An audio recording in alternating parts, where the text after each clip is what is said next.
Hello friends, आप में से बहुत से बच्चे सीटेट 2026 के रिज़ल्ट का वेट कर रहे हैं। और बहुत से बच्चे लगातार कमेंट करे जा रहे हैं अलग अलग चैनल पर जाके कि रिज़ल्ट कब आएगा अभी, इसमें मार्क्स कितने बढ़ेंगे घटेंगे, क्या होगा क्या नहीं होगा। तो इन सब की जानकारी आपको तो खैर फ्यूचर में कुछ ही टाइम में मिल जाएगी, लेकिन आप एक ही चीज़ का ध्यान दीजिए कि सीटेट रिजल्ट अगर आ भी जाएगा तो आप लोग क्या कर लोगे, क्योंकि प्रेजेंट में कोई एग्ज़ाम तो है नहीं आपके पास, है ना। अदर स्टेट के एग्ज़ाम होंगे लेकिन सेंट्रल लेवल पे आपके पास कोई एग्ज़ाम है नहीं। केवीएस के भी एग्ज़ाम है नहीं आपके पास, है ना। ईएमआरएस का एग्ज़ाम अभी नेक्स्ट एग्ज़ाम उसका कब होगा कुछ पता नहीं है। तो आप लोग ये बताइए, अगर आपका सीटेट का रिज़ल्ट आ भी जाता है तो आप लोग क्या करेंगे उस रिज़ल्ट का, है ना। बहुत से बच्चों ने तो 2020 में, जो हमारे बैच के स्टूडेंट्स हैं, उन्होंने तो 2020 में ही अपना सीटेट का फर्स्ट और सेकंड पेपर क्वालिफाई कर दिया था, है ना। तो उसके बाद क्या है, सीटेट रिजल्ट अगर आज ही आ जाए तो आप लोग क्या करोगे। आपको खाली एक क्वालिफिकेशन सर्टिफिकेट मिल जाएगा कि चलो आपका सीटेट क्वालिफाई हो गया। क्या करोगे आप उस सर्टिफिकेट का, आप ये बताइए, है ना। रिजल्ट आ जाएगा तो क्या कर लोगे। बहुत से बच्चे आपके लिए खाली खुशी होगी कि चलो सीटेट का क्वालिफाई कर दिया, है ना। पढ़ाना बेटा फिर भी आपको प्राइवेट स्कूल्स में ही है, अभी फ़िलहाल आप प्राइवेट स्कूल में पढ़ा रहे होंगे, कोई कोचिंग में पढ़ा रहा होगा। क्या कर लोगे रिजल्ट का, है ना। तो इतना वो मत होइए कि कब आएगा क्या होगा कैसे होगा, कितने नंबर बढ़ेंगे कितने नंबर घटेंगे। तो जिन बच्चों का भी रिजल्ट आने वाला है, जिनके अभी अगर आपने अपने आंसर की से मैच किए हैं, तो सीटेट का आज तक का रिजल्ट रहा है मुश्किल से 1 या 2 नंबर बढ़े या घटे हैं, ठीक है। तो जो 90 पे है उसका तो खुद ही सोच लीजिए कि जो 90 पे हैं, आप लोग खुद ही सोचिए कि आप 150 में से 150 क्वेश्चन आपके पास थे, नेगेटिव मार्किंग का पेपर था, और आप लोग सोच रहे कि आपके 90 में हो जाएगा। तो बेटा आप क्या फ्यूचर में क्या टीचर बनोगे आप लोग, है ना। तो ये बातें भले ही चुभने वाली है, लेकिन आप खुद ही सोचिए कि अगर आप 150 में से बिना नेगेटिव मार्किंग वाले पेपर में आप 90 नंबर भी नहीं ला पा रहे हैं, और ओबीसी एसटी वाले बच्चे जितने भी हैं वो अगर जिन तरह उनको मिनिमम क्वालिफाइंग मार्क्स अगर वो नहीं ला पा रहे हैं, तो आप फ्यूचर में टीचर बनने की सोच ही क्यों रहे हैं। लालच है ऐसे बच्चों को जो इतने नंबर भी नहीं ला पा रहे हैं, ठीक है।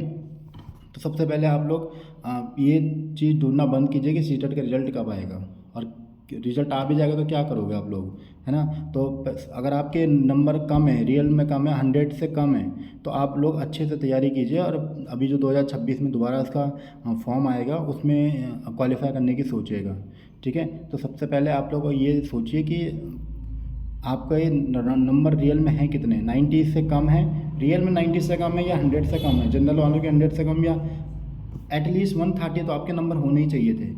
आप लोग 90, कोई 91 कह रहा है, कोई 92 कह रहा है, कोई 81 कह रहा है। ऐसे में तो क्या फ़ायदा होने वाला आपका फ्यूचर में। जब आप टीचिंग पेडागोजी नहीं समझ पाए ढंग से, आप अगर बिना नेगेटिव मार्किंग वाले क्वेश्चन अगर सही से नहीं कर पा रहे हो, तो क्या फ़ायदा आपका। आपको लगता है कि जब आप केवीएस या एनवीएस के या ईएमआरएस के एग्ज़ाम में बैठोगे तो आप लोग उसको क्वालिफाई कर पाओगे।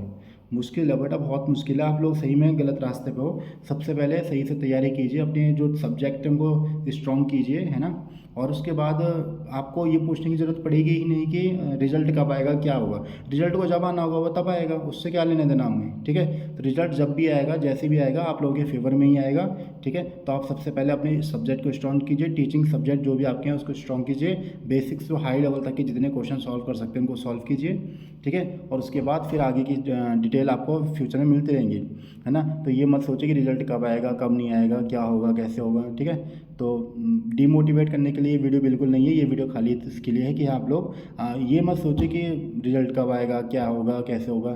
सब अगर रिज़ल्ट आ भी जाएगा तो आप लोग कुछ नहीं कर पाओगे। आपके 1-2 नंबर अगर कम आ भी जाते हैं, क्वालिफाई नहीं कर पाते हो, तब भी कुछ नहीं हो पाएगा, ठीक है। जब मैं भी था उस प्रोसेस में 2021, 19, 20 के प्रोसेस में, तब मैं भी लगातार सर्च करते रहता था कि कब आएगा रिजल्ट, कब आएगा कब आएगा, पर उसका कुछ फ़ायदा होने वाला नहीं था।